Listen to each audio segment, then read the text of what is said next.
On tonight's Top Gear, Jamie Oliver's Meals on Wheels. Oh, my Lord. A German sledgehammer in a velvet bag. And which is the fastest political party? Hello and welcome. We've got a bit of a luxury theme going on tonight. We've got a drinks globe with some Tia Maria in it. We've got an onyx coffee table. That is a sumptuous Walls Viennetta.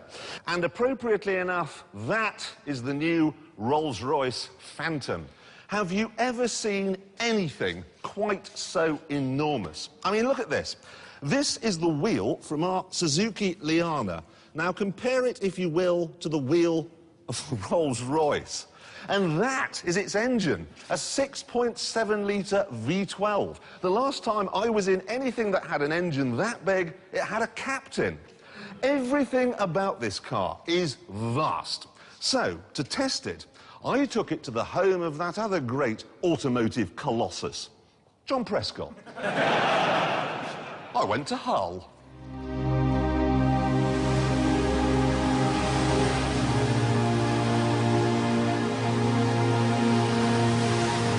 So, let's see. Is this car good enough to wear the Flying Lady, or shall we keep her hidden in shame?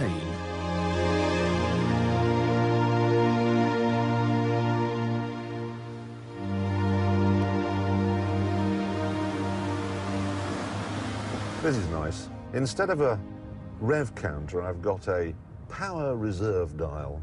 I'm currently doing 60 miles an hour, and according to that, I've got 90% of the engine's power still in reserve, just in case of emergencies. That's good. In the old Rolls-Royces, the ones from the 60s and 70s, 80s even, there was wind noise, there was tyre noise, there was engine noise. The only reason you could hear the clock ticking at 100 miles an hour is because the clock was so damn loud. But this is like a whisper in the vestry.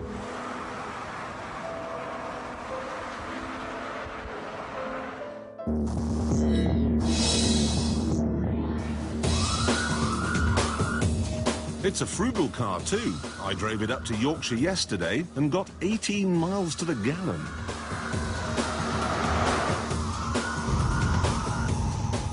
So it's quieter and more economical than I was expecting. And it's easier to drive. I imagined that driving this car through a village would be a bit like trying to thread an oil rig through someone's letterbox. But it's not that difficult, actually. I mean, I know it's 14 miles long, but it's actually quite narrow. It's 6 inches narrower, for instance, than a Range Rover. So it's quite easy, relatively. I'm not distracted by toys either. In most luxury cars, there are thousands and thousands of buttons which let you tailor everything just so. But let me show you the radio in this as a prime example of what I'm on about. There's one knob. You push it, and Terry Wogan comes into the car. Turn it, and he gets louder. Move away from me. And you push it again, and he goes away. Then there's the gear arrangement. Tiptronic? I don't think so. I've got backwards, neutral, and forwards, and that's it. It seems this car represents an old-fashioned approach to luxury motoring. And I rather like that.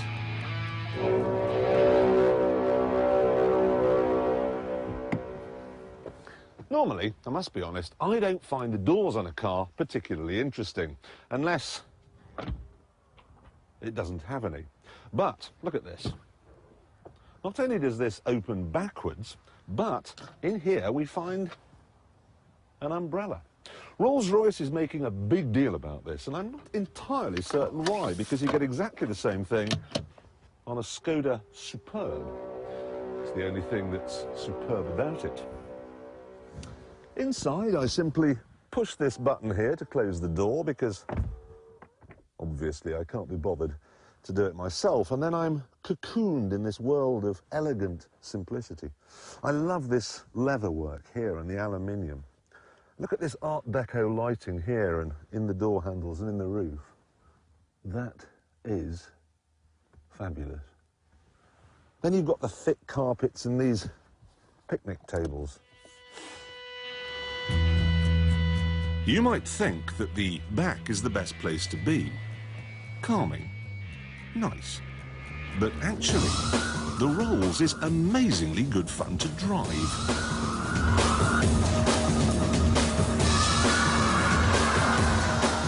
Naught to 60 in 5.7 seconds and a top speed of 150. That's fast by anyone's standards, especially as the wheels don't appear to be going round. And it's not just good in a straight line either.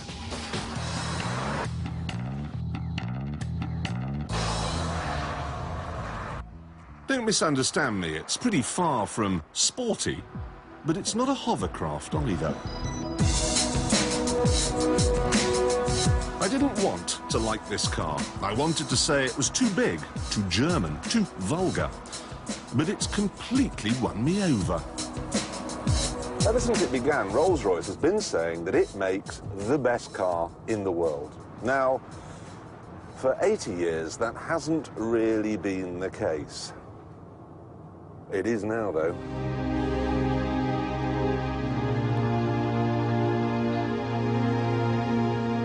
Once again, the spirit of ecstasy is just that.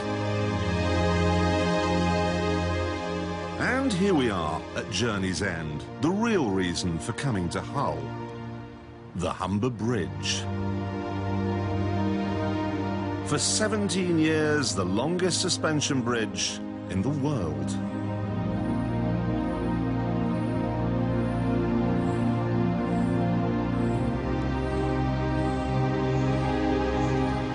The towers are 1.5 inches further apart at the top than they are at the bottom, thanks to the curvature of the Earth. There's enough steel in the cabling here to go round the world twice. And it's British steel, British design, British engineered and British built with British money.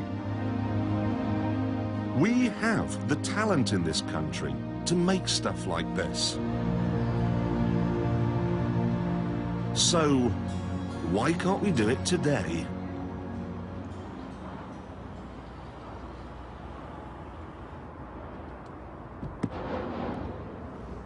The design of this car is British. The chief engineer who worked on it is British. But the engine comes in a box from Germany. So does the gearbox, so do the brakes, so does the suspension, so does the body. Even the leather on the seats comes from a flock of cows in Bavaria. All we do in this country is put all the bits together and nail the dashboard in place. It's pathetic.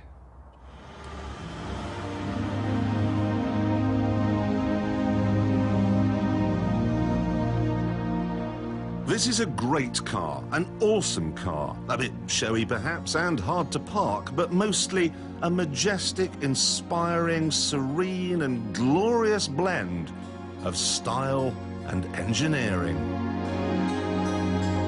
I just wish it was like the Humber Bridge. I wish it was something we could be proud of.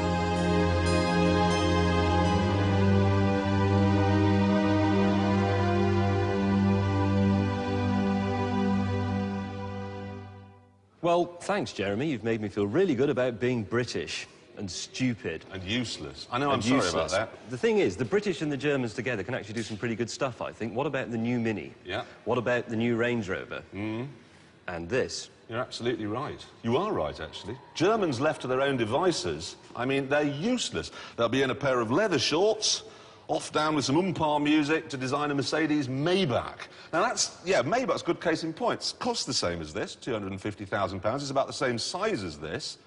But all that is a stretched Mercedes, and they've sort of shoved a branch of Dixon's into the front and then fitted some sort of DFS leatherette reclining sofas in the back. This is the only true luxury car in the world, and I can explain why. Come and have a look at this. Now, they could have taken a big BMW and stuffed it full of kit, as you said, but they went to this and they thought, what is luxury really about? It's not about gadgets and shag pile everywhere, is it? It's about peace and quiet and light and air and space. Big space. You can't have a luxury caravan, can you? No, you can't. Rolls-Royce does have a problem, though, because I was talking to an Arab friend of mine the other day. He lives in Dubai. He's got a Ferrari F40, an F50. He's got an Enzo coming. He's got a Bentley Enage T, a Jaguar XJ220, a Porsche 959, and a Toyota Previa for his wife, obviously. And he was saying, no, I'm not going to buy one of those new Rolls-Royces. They're too flash.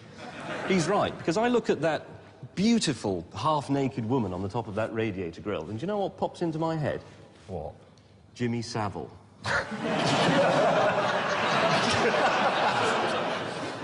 And this really is it. This is the crux. Rolls-Royce has built a magnificent car. They must now be incredibly careful who they sell it to. Nobody called James. James Savile, James Greaves, no. James Tarbuck, not a chance. James May. He can't have one either. Sorry, mate. All of which brings us to the cool board. Where does the Rolls go? Well, right now it has been properly tarbucked with the Savile brush, and that means it can only be uncool, I'm afraid. But I'm going to put this proviso on it. It's going to stay there until the first time I open my copy of Heat magazine and I see one of these pulling up outside a nightclub and a member of AC/DC falling out of the back into a pool of his own sick. Then it's going to go from there straight to there. It'll never happen. It'll never happen. Sadly, no rock star will ever buy the Rolls-Royce. It's too big to fit in a swimming pool. The Ferrari Enzo. There's been 3 of these sold in this country so far, and I think I'm right in saying all of them to rock stars. Is that True right? enough. Yeah, no, Eric Clapton, we think, has one. We know JK has got one. Yes. And the drummer of Pink Floyd is getting one. But the funny thing is, even with the rock star effect, it's still not a cool car. What do we think? It's trying too hard. Hold on a minute. Why is the Ferrari Enzo cool? It's got everything that the McLaren F1 was 10 years ago. They're trying to replicate it, and I think for that, it's cool. I was nodding off in the middle of that explanation. You see, where they're going wrong is this. It's screaming The at the Kristin world. Scott Thomas test. Precisely. Here she is, OK, look. Her. If you pull up to take her out in a Ferrari Enzo, she'll say, no, do you mind if we go in my husband's Renault Laguna? I've got the new Audi A3, which...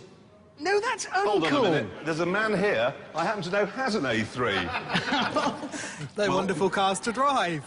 You've got a beard.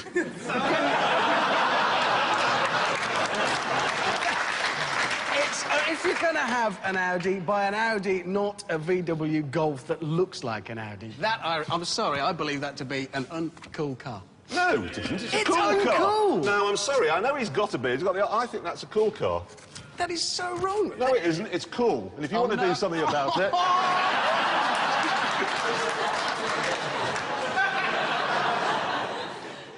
I like a reasoned debate. Now, I think that's pretty much cut. Actually, no, I think I'm going to put this Alpha up here.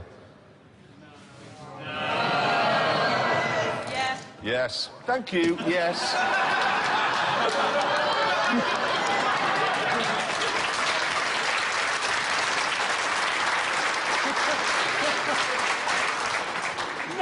It's just escalating it, Jeremy. That's just silly. No, I'll let you have that one. Now, a few weeks ago, there were some local elections, and the turnout was dreadful. People immediately started wailing about voter apathy and, oh, this is the death of democracy. It's got nothing to do with any of that. It's because it's boring. Voting is boring, isn't it? So we thought maybe we could revolutionize democracy by deciding the result of the next general election using an MG ZR race car and our test track. All of the major political parties have sent along representatives to take part in this election, and the first of them is from the Legalise Cannabis Alliance. Big party? Small party? This is Mark Gibson. Good luck from the official Monster Raving Loony Party. Hey! Oh! This is Alan Howling Lord Hope. Alan has no experience of this sort of thing, but he does have a Hyundai Sonata and a cat that died recently, apparently. High hopes here, I'm sure. Now, from the Green Party, Ian Dixon. You do know what you're here to do. This is racing and stuff, don't you? Exactly, yes. There's no bus lane out there. No, it's and you'll have to okay. take your cycle clips off. All right, good luck, but we'll see how you do. From the Liberal Democrat Party, John Alt. Hello, John. It's getting scary in here at the moment. Now, I was told, and I don't know if this is right, that you are the only Lib Dem opposed to speed bumps. I'm sure I'm not the only one. I don't particularly like them unless there's too close together so I can jump the second one. From the Labour Party, Richard Burden. Now, you have done quite a bit of racing.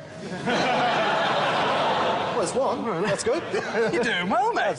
Richard Burden, you have done a fair bit of racing, so Bits we'll and have to see pieces. what happens from you. And finally, from the Tory Party, the Shadow Defence Secretary himself, Bernard Jenkin. Well, this isn't Bernard Jenkin, obviously. This is a model of him. Bernard can't make it here tonight because he's in Iraq. I don't know why you'd want to be in Iraq. Oh, that's your fault. Because your boss was told by his boss in America to have a war, and he did, and Bernard can't be with us tonight. He's gone. Well, he managed to make it for the big day. He did. So we'll see how he did. Just think, by the end of tonight, we could have a new government. So we'll find out how they all did a bit later on. But first, it's time for the news. Now, anyone who's seen an aerial photograph of London can't help but have noticed that there's an enormous blue bus lane running right through the middle of it, which is called the Thames. It's a perfectly good idea, get buses off the road and make them go down the river. And we've had a letter from a company this week saying they've built just such a thing. Look at that. It's a bus boat. There's a bus, goes down a river, and then it just pulls out at the far end. That's fantastic. It is. The bloke says he's spent all his money on it and he wants backing. Well, you're not getting any from us, sunshine. We spend all our money on petrol and crisps. So we're not going to give you any money, but we do give you our backing. Anything that gets buses off the road's a good idea. I've got one here, combines two activities, OK? Spending time in traffic, we all have to do it, it's no fun, we know that. This is a new service, it's called Motor Flirting. Motor what? Motor Flirting? Flirting. And essentially, it boils down to this. Members display a discreet, it says discreet, sticker in the back window of their car with Motor Flirt logo on it. And then another member, when they see that and they think, he or she looks quite nice, they can contact this service and give them the registration number and they can send text messages to that person. This means a load of fat, ugly blokes are going to be sending each other text messages as they drive along. Essentially, And him, these two will be texting each other. Let's have a look. yeah. That's basically what it is. Nice car and dishy driver. Instead of gazing longingly through the windscreen, you can text the motorist you fancy. There you go, have that. You'll remember all the details on it. I can straight away see another use for this because it means you can finally contact people in other cars around you. You're on the motorway, say it's not foggy, say, and somebody in front has, let's imagine their fog light on. Oh. You could send them a playful little text messages to the effect, Turn it off. Turn it off. 123-year-old man, turn it off. Yes, precisely. What have you got, James? Well, I've got the new BMW 5 Series, which is coming out in September. Here's a picture of it. They've come up with something called active steering. Now, this is, well, I think that sounds quite encouraging, active steering. Now, before you knock it, I've tried this on a prototype because they brought it round to our big house where we all live together, but these two were out and I had a go in it. And it's actually rather good because normally, if you're going round Sainsbury's car park at any speed, OK, you go down those little things and you have to do all that Institute of Advanced Motorists feed the wheel stuff. With this, you just hold the wheel, 2:45, like the Institute of Advanced Motorists, but you just do this and the car goes round a right angle. OK, but you get in on the motorway or a German Autobahn doing 130 and that same movement just gives you a gentle lane change. The steering knows how fast you're going. It's stupid. It's honest fantastic. It isn't. I'd always forget. I'd be just going through a car park and I'll do that, and I'd just drive straight into another car. No, you wouldn't. Or on a motorway. Oh, bloody hell, I'm going the wrong way. No, Jeremy, steering is something you do instinctively, isn't it? You don't think, on a motor, I'm going to correct it. Stupid. It's like, I tell you driven what, it. I was driving my car, this was a Mercedes, OK? I was driving through East London this week and I got shot, OK? Now, the thing... I was shot. At last. Well, they didn't hit me, but they hit the... No, honestly, the windscreen. So What which? AK-47. OK, now, in the olden days, you used to ring up a repair glass company. They send a man round, and it was 50 quid, and he put a new one in, he claimed on insurance, yes? Not anymore. My windscreen has got aerials in it and heating elements and light sensors and rain sensors, and they've had to take the car away. It'll cost £20 trillion, and they've kept it overnight because they say that the glue's got to set. Did they by any chance try telling you that the glue will set better if it's left parked outside a nightclub all night, maybe? Yeah. Gay nightclub. Probably. Oh, not the... It's not a gay car. It is now. It is now, yeah, all right. Is it my turn? It is. It's Lexus. It's the RX 300. They're bringing a new model in, here it is, and they're talking about it's got a whole load of new features on it, all of which are supposed to be amazing. It's got a driver's knee airbag. Ooh. What? They've looked, haven't they, and they've thought, how many airbags have everyone else got? Oh, God, they've got one for the eyelashes, one for your ears, one for your ankles. They better do one for the knees. So it's got a knee airbag. It's got a colour rear-view camera. Ah, no. Primera's got a Yeah, the camera. Nissan Primera. That's black and white, No, it's though. black and white. Oh, yeah? Yes, you have to get a more expensive television licence to reverse that car. What was the matter with a rear-view mirror? This is what I'm talking about, complication. What was the matter? You can't get teletext on it, maybe you can. I'll just back up and check on my share prices. Well, anyway, if you want a Lexus and want to look like a Los Angeles drug dealer, there you are. Now, there's 1 million new little cars come out every single week, and they're all much of a muchness, they're all fine. But this week, there's a new Daihatsu Charade out. It's being launched next month. We had a go in it this morning. It's fantastic. It is excellent. We've got a picture of it here. It's about 2 inches tall, OK? Now, you get electric windows, you get anti-lock brakes, you get a 1-litre 3-cylinder engine, does 100 miles an hour, tons of space. And do you want to know how much it costs? $5,995. But did you notice, though, when you put the ignition key in and turn it on, there's a little display on the dash and it says, "Hello, happy." Yes, it does. They've always had a bit of a problem with this Japanese translation thing, though. I mean, they've improved the cars now, but I've got at home, I've got the handbook from an early 1970s Datsun, and there's a bit in it about adjusting the seat, and right in the middle of it, it says, "Cement the driver's arm to the handle." What does it mean? Right? And then in the index, under H, it's got how to open the bonnet. To do anything else? I had a good one with Daihatsu. They once flew me first class before I was working for the BBC. They flew me first class all the way to Japan via Hong Kong and then back through Maui and San Francisco. And I arrived in Japan to drive their new Charade. This was, I don't know, late 80s. I did half a lap of the track and crashed it. Well done. Well done. And the guy said, "Oh, don't worry, we make one every 23 seconds. After you'd grovelled for half an hour. Yeah, that's it. Right, that's the end of the news. Right, back to tonight's theme, luxury. Thing is, it doesn't have to cost a fortune. I found how you can buy a proper piece of British luxury, the kind of thing we've been talking about, for £8,000. It's this, the Rover P5. The Queen of England had a Rover P5. I know that because I'm sitting in it. This is the Queen's Rover P5. Now, when she ordered this car, she already had a fleet of Rolls-Royces, but they were all chauffeur-driven. This, she drove herself. This was more your midweek luxury. There were two shapes, the rigidly upright saloon. And then there was this, the coupe, which, despite being the coupe, still had 4 doors. But it's this lowered roofline that butches up the image and somehow makes it look more caddish. Inside, it might have been the poor man's roller, but it was still luxurious. The Holy Trinity are here, leather, wood and shag pile. It's solid, regal and dignified. In fact, the phrase gentleman's club on wheels may be a tired old cliché today, but it was actually coined for this car. It was the backbone of England. Harold Wilson had one, and he had a pipe rest fitted to it.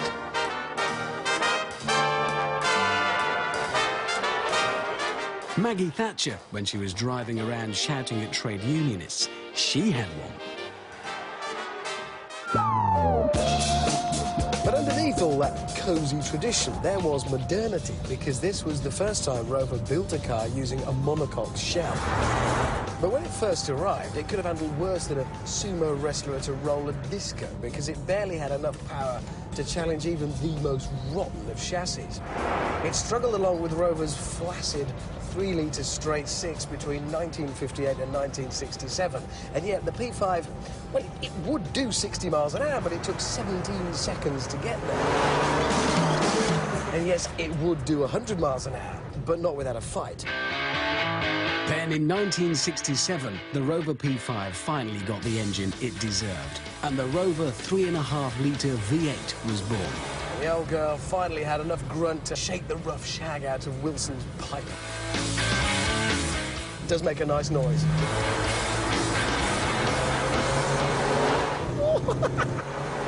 That is a great noise. The trees are moving a bit faster as well.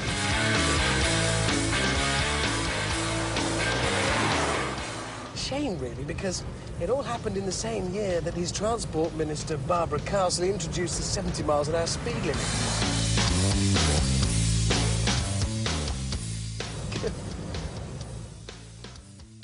So the 3.5-litre V8 engined Rover P5B Coupe is clearly the one to go for if you're buying one today.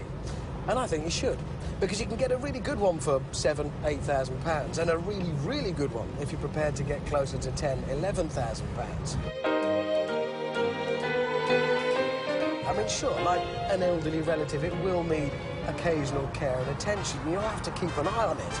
And no, it hasn't got satellite-navigated, remote-controlled, airbag-operated gizmos. But it's got something else. It's got innate luxuriousness. It's ingrained. Like that Rolls-Royce, the Rover had luxury built into it, and it's as English as an oven glove with cats on it. Just think how comforting its sturdy, upright posture must have seemed to the ex-public school boys running the nation's banks, industry, and indeed the nation. When you're used to a regime of cold baths and cross-country running, a big, matronly Rover P5 must have been a welcome sight. It's a plateful of mashed potato on a wooden refectory table. Comfort food. I want to call it nursey. In fact, I bet some people did. Because just like nursey, the P5's perhaps rather starchy exterior conceals a warm and comforting bosom that just for a brief while makes everything all right with the world.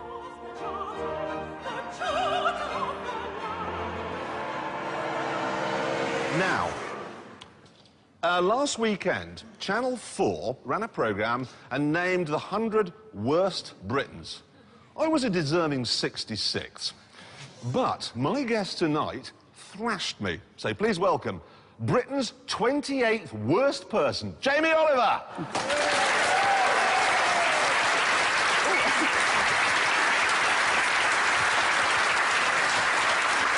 Jamie. That was a man. Oh, no, I thought it was a bird, but I think his name's Cindy. It isn't Cindy, mate. It's a bloke. Anyway, this is our luxury programme, so have a Rocher. Thank you very much. Have you ever had one of those? It's a Malteser that's won the pools. No, the things always get stuck in my throat. They get stuck on there, so we glued them together, so this lot will nick them. Now, let's talk about some cars. Oh, actually, no, let's not. Let's talk about your scooter. Yeah? Why? Why do you have a scooter? Because scooters probably... I think scooters are probably the fastest method of travel in London, really. I'm fed up with sitting in traffic in London. It's a terrible city. Drives me mad. I know, but a scooter, if you leave it to its own device... I'll beat any Ferrari in London. Easy. You won't. I swear to you. 3 o'clock in the morning, Baker Street. All right, fair. You had a bit of a crash on it, didn't you? On television. Several. Oh, God, yeah. Lately, yeah. Yeah. Tell the nice people what happened when you went on the Oprah Winfrey Show. Yeah, we were in Chicago. We went on the Oprah Winfrey Show, and it was kind of quite exciting because it's quite hard to get on there. And they kind of did this little VT of the things that I've done, and then, where's Jamie Oliver? And they opened the door, and I drove, like, in between the audience. And all I remember, you know, a very proud moment in my life, and this beautifully lit studio with wonderful flowers and Oprah kind of smiling at me. And as I got close to it, you know sometimes when cars or things slip and you think, oh, I better correct it a bit? Well, there was none of that. I just went straight on the floor, and I was wearing... and I just skidded on my front about 4 or 5 metres. And they had this, like, kind of awkward family of eaters from Chicago in this table for 4 in the corner, and I was going straight for them like a... and it was just a really, really scary moment, but it was great. Did they leave it in? They did, yeah. They thought that I was a stuntman. Still, having a scooter is better than your car. Well, not really, because, I mean, it's a bit cold, a bit wet, a bit very dangerous. And you've got a Maserati. Yeah, Yeah. Would you like to explain what on earth possessed you to do that? I love it. I think it looks beautiful. I think they're great value. I think they're very fast. I think they sound beautiful. Do you not agree, guys? Have you seen it? No, you're not going to get them to agree. Oh, These people know about cars. That's why they've come to the Top Gear show. Yeah, but you drive a hairdresser's car, mate. What can you say? And you know what? Your Stig took me out in it today. Scared the life out of me. I've never been so scared in all of my life. And he crashed it. He crashed it on the That's corner. one less. He smashed up all the wheels. How did he do it? Well, the thing he said afterwards, he goes, I'm really sorry about that, Jay, but I could have missed that ditch, but I thought I wanted to show you how it goes sideways. Thanks very much. Seriously. Now, we can actually prove, I'm sorry to have to do this to you, Jamie, OK? We rang your restaurant just to find out how much you and your business knows about cars, Right, yeah. We rang, and if you ring, it's 15, yeah? Yeah. I don't mind saying that. If you ring, you get a recorded message saying you can have lunch in... Oh, 3 or 4 months. July, I think it is. And Yeah. if you want dinner, you have to wait till... 3 or 4 months. Yeah, it's a long September. time, yeah. So we said, OK, rang out and said, could we have a table for 4 for Nigel Mansell? Guess when they said he could have a table? 3 or 4 months? Friday. Really? You don't want monobrow in your restaurant, OK? He's not coming, it was a trick. So when you Right. get back, cross him out the... OK, yeah. Don't forget, we are a charity, mate, so, you know. But do you know what's even funnier? We rang up the next day and we booked a table for Gilles Villeneuve. He's dead! I'll tell you, you know what I did the other day? I phoned up my own restaurant and pretended to be you, and they wouldn't give me a table till December.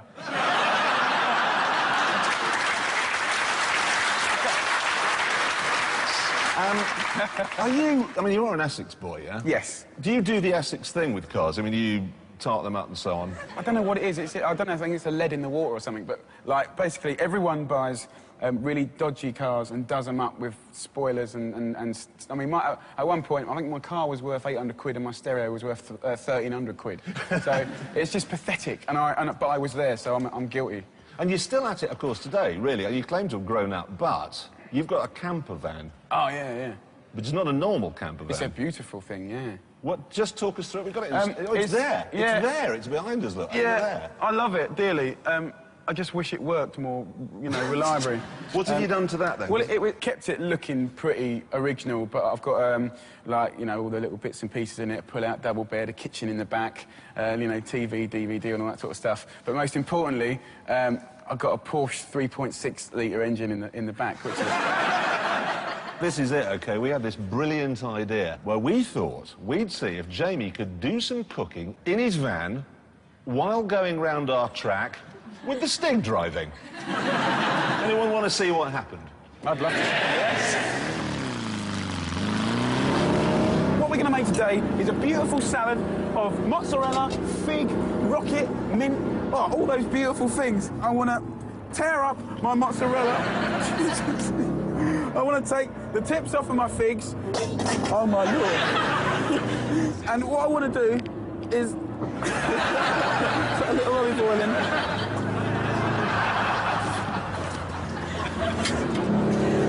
Just the salad.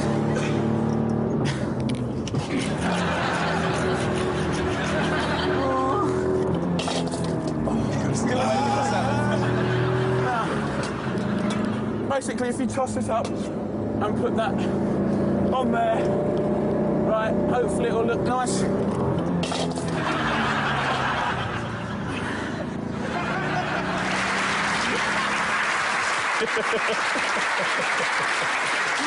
That was horrible. And I honestly felt really sick afterwards. Was he really going for it? He was really going for it, but also I couldn't see anything going on. So all I know is that every now and again when I thought things were going quite well, because I really wanted to show off, if I would, like, make it good, or whatever he does, I'll make it look beautiful. But, like, when the car went, I was like... Right, of course, you're not here just to fool around on our track with your Maserati, because we don't just have people in here to chat. You're the star in a reasonably priced car. You had to go out there and we see how fast you go around. Oh, yeah, I forgot about this. Suzuki Liana. Now, this is the list of people who've been round, well, in the last series and then this one as well. Is there anyone on here that you're particularly keen on beating? Who do you think I was trying to beat? Gordon Ramsay is a very good friend of mine, and I've spent my whole life chasing him, and I just want to beat him for once in my life. The only slight worry about that, from my point of view, is that Gordon did it at exactly the same time as me, so if you beat him, you beat me too. That's all right. Oh, no, I don't... Yeah, Shall we see how you got on? If I beat you, I'll be the happiest boy in the world, mate. You'll be the deadest. Let's have a look. Gordon had a better start than that. You should have got down to Specsavers. Oh, you got your window down? Oh, no. No, you're never going to beat Gordon because he had his window up. That is tight there. That is really tight there. Did I just hit the camera? No. Gordon had finished by now, opened another restaurant. Oh, nice cornering, actually. One more corner to go. Gambon Bend. That's quite neat as well. And across the line.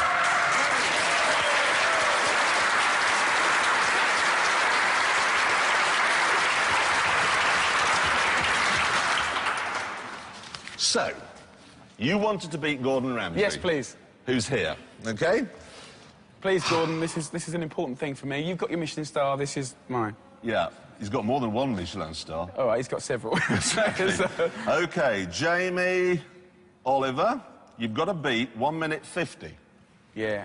You did it in 1 minute 50 seconds. Yes! It's a tie!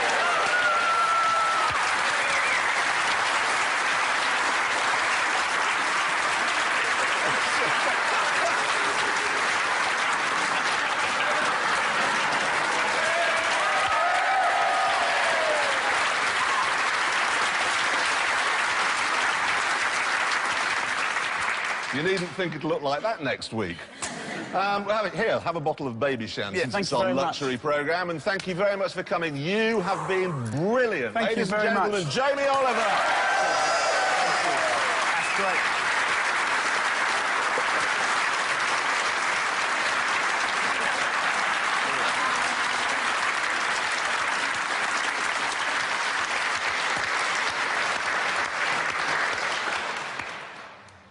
Right, insider dealing. Now, Hammond, as we know, in September there's a new BMW 5 Series. There is. Which is fantastic news, because frankly there's nothing wrong with the old one, and we found some deals. How about this? The 5 Series ES model, 2-litre or 2.5-litre petrol engines or a 2.5 diesel, same car, but up to 4,000 quid's worth of extra kit. And it's not rubbish, OK? It's alloy wheels, metallic paint, sport suspension, luxury interior trim fittings. And if you have the diesel, you have 3 years free servicing. A couple of important things there, though. Number one, that means BMW dealers are dealing, which they don't. They are once in a lifetime opportunity. Exactly, famously mean. So if they're giving £4 grand worth of kit, it might be worth having a go at getting more money off the car. Might be worth a go. And it's a great car. I mean, the currently outgoing It's a fantastic car. They didn't need to replace it. They're worth looking out for. Now, the GTV and Spider, they've been around quite a long time, but they're still fantastic, and that car still has the best headlights in the motor industry, Yeah, I think. it's flawed. It's got no boot space. It's an Alfa Romeo bits drop off it, but it's on the cool wall. It's somehow still very cool. Now, this is being titivated in September, OK? It's going to have a new face and it's going to have some engine revisions and so on, but there are still some of the existing model knocking around. I had a quick ring round Alfa Romeo dealers and I found a Spider Lusso. So this has got leather seats and the electric hood. It's £22,750, and just on the phone, he said, yours for 20 grand. What, so you got £2,750 off just with a phone call. Excellent, OK. Now, if I say to you, big French car, what do you think? Oh, dear. Yes. Usually. Yeah, Citroën C5. It's struggling a bit. It's a bit ugly, but it's very comfortable. And this exclusive model I've been looking at, it's loaded with kit. It's got electric everything and alloy wheels and climate control and all the rest of it. It's £19,495, but there's a £3,400 cashback deal. And I thought this would be tied into some ridiculous finance option that meant that you had to give your furniture away as well, but it's not.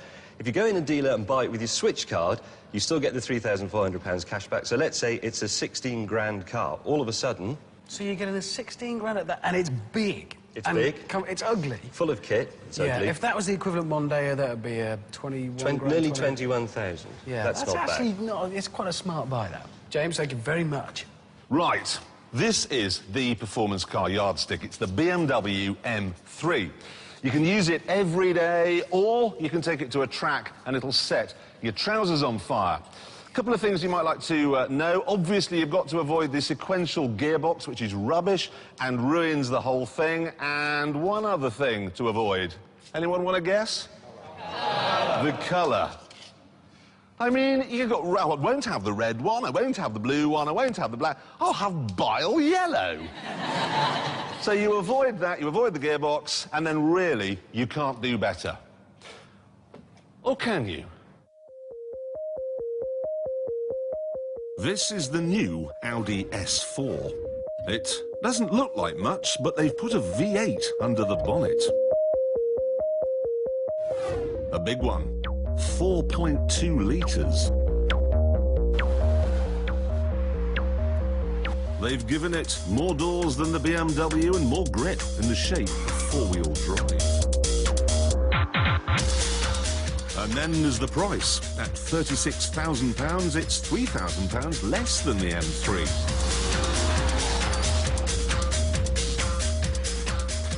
So this then is Audi's lump hammer, built to break BMW's nut. So, has it worked?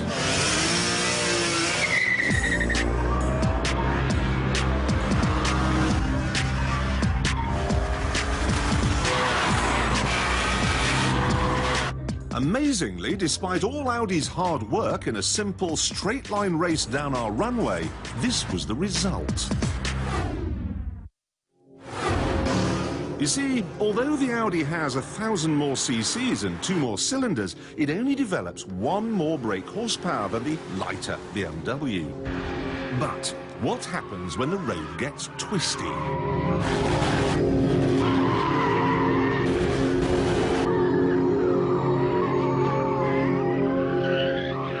Being four-wheel drive, the Audi's the opposite of a barbecue. It's better when wet.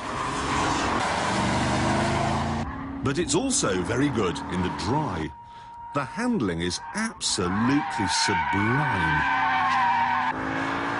This is harnessed lunacy. But I still don't think it's as much fun as the unhinged M3. That's the thing about the Audi.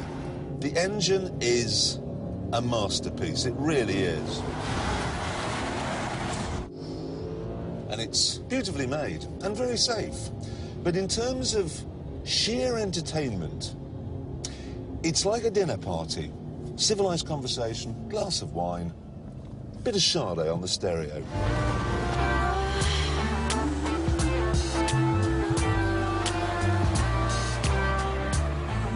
And the BMW, on the other hand, that's more like a 2 a.m.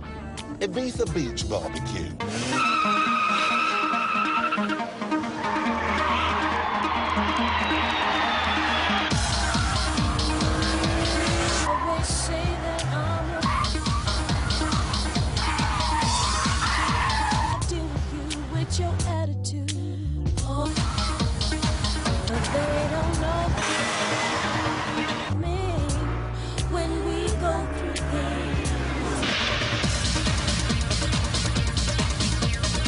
So there you have it. The yob and the provincial solicitor. Don't care what others say, I'm gonna love you anyway. They won't take my baby away. So, the Audi is better value, it's more practical, and it's more grown up. The BMW is more of a hoot and in a straight line, quicker. But we do have one more test to do. We've got to see which is the fastest round our track, so that means breaking out the Stig, and that's a problem because he's been to Nashville for his holidays, and I'm afraid he's developed a penchant for country and western music. Yee-haw. Right, first up, the BMW. 343 horsepower rear-wheel drive, 160 kilograms lighter than the Audi. Not much can keep up with this. It's very tidy through the hammerhead.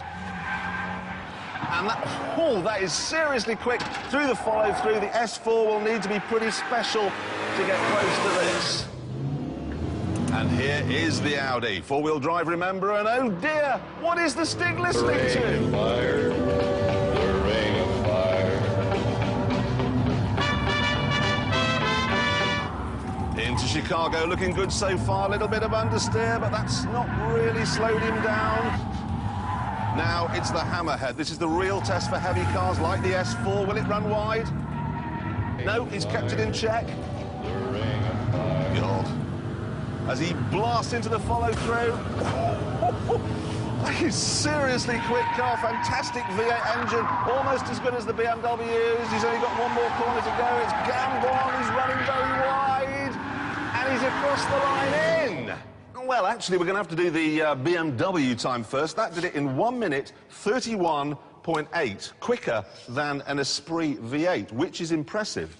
However, the Audi S4, which we know is slower in a straight line, did it in 1 minute, 30.9. That's nearly a second quicker. It's only just off the pace of the Murcielago. And that's in the dry. What about the wet? I know, actually, it's funny you should mention that. I was talking to a racing driver the other day who'd been out in a Lister Storm, which is a huge kind of Le Mans car, in a race, and it poured with rain. They sent out the safety car, which was an Audi RS4, the forerunner to this, and it was going round to bunch them all up. And the bloke in the Lister Storm got on the car-to-pit radio and said, "Can you slow him down? I can't keep up." They're very good in the wet, and now we find out they're very good in the dry as well. So what are you going to have then, Jeremy? No.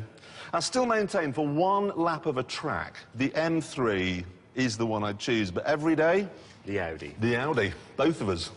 Right, it's time to sort the big political issue. Remember, that's not Foundation Hospitals or Claire Short. We don't care about any of that. What we want to know is, which is the fastest political party? First up, the Tories. We've got your music lined up here, so I'm going to set that going. Good luck. Thank you. Take care out there. And clearly, Bernard's not for turning. Oh, yes he is.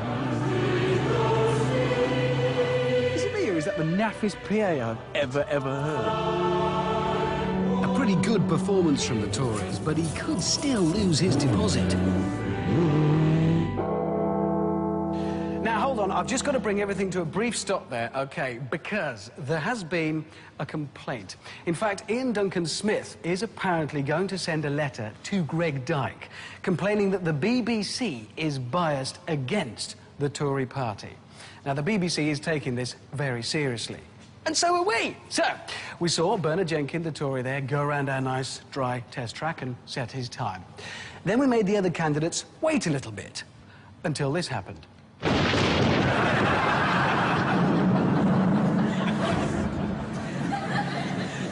Take care out there. Be brave. Here's your music. I'm going to give you a count-off, OK? Good luck. Do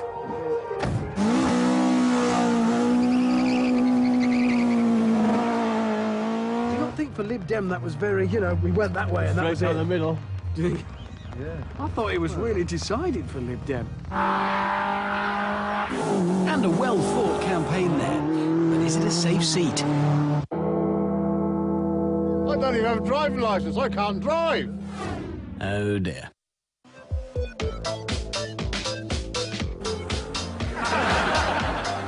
I have had my suspicions that he might just be a ringer. No, he's clearly not a ringer. No, I've just seen what's going. It's not. There's some interesting gear change action occurring.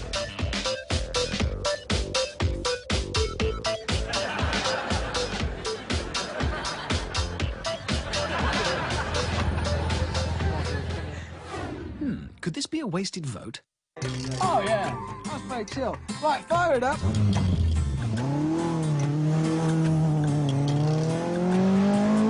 Things are probably coming up faster for him, huh? Ooh, bit of a shock. I'm just guessing. Of course, the question is he going to roll? After the race, probably.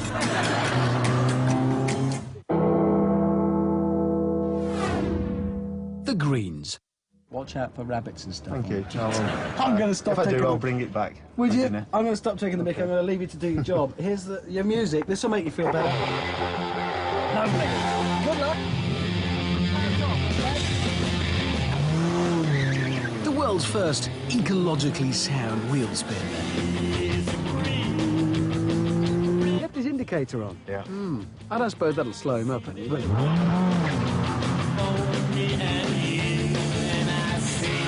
Uh-oh, looks like the Green Party's about to have a big impact on the environment. But no, he saved it. And now, our current leaders. I think this is the original red flag for how lovely.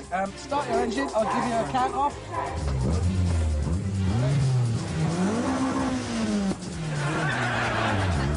Oh dear. Still, things can only get better. We can expect a bit of spin from the Labour Party, can't we? Hey!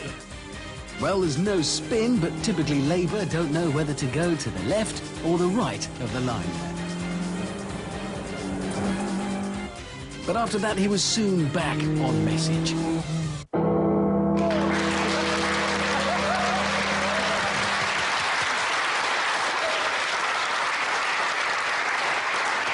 Now, just before you write in to complain or anybody else complains, there was a bit of a brouhaha following that. Yes, some went in the wet, some went in the dry. All those who went in the wet, we gave the opportunity to have another go this morning, and they have done. So, these are the official results. And as the official returning officer for Top Gear, here they are. In 6th place, Alan Howling Lord Hope. Hey! Official monster raving loony. With 2 minutes 13.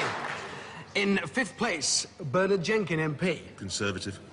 With a time of 1 minute 41.8. In 4th place, Ian Dixon. Green. With a time of 1 minute and 41 seconds. And in 3rd place, Richard Burden MP. Labour. 1 minute 38.8. And that means, ladies and gentlemen, we have a new opposition. And that is Mark Gibson. Legalise Cannabis Alliance.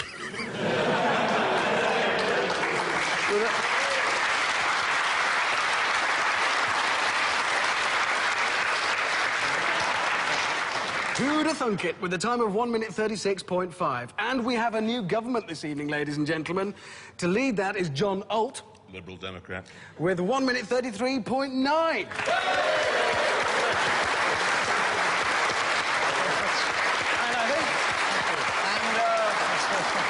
And here is your award. It's a safe seat. It came out of a Volvo, so enjoy that. There aren't many Liberal Democrats safe seats, but thank you very much. Exactly, none at all. So, round of applause there.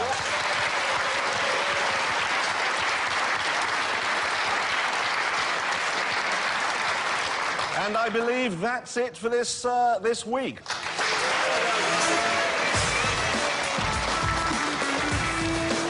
More this Sunday and again next Tuesday on BBC Prime. Well, next up close and personal, John Cleese explores the human face.